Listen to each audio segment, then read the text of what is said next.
This is a batch of cabbage seedlings I encountered some time ago. Due to the hot weather, the seedlings have become leggy. So what should we do? Today, I will share a solution. Looking at these tall, thin stems, it's clear they have grown too much. High temperatures, excess water, and insufficient sunlight are all causes of leggy seedlings. We will fix this by repotting them. This is the soil mix I prepared a few days ago. When sowing seeds, the soil does not contain fertilizer. But now, we need to add nutrients.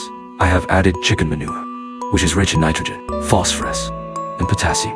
I also included some rice husk charcoal, which supplements potassium, repels pests, and improves soil aeration. Now, I will spray some water to moisten and mix the soil evenly.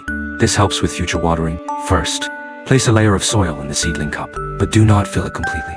Next, we need to carefully remove the seedlings before digging them out. Spray some water to prevent the soil from falling apart. Since the roots are still small and have not fully wrapped around the soil, we will use a small fork to lift them out. At this stage, be mindful of the placement.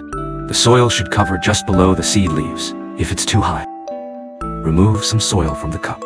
Once the soil is properly packed, the problem of legginess is solved. Cabbage-type vegetables grow slowly, from seed to transplanting into the ground. It takes about 40 days.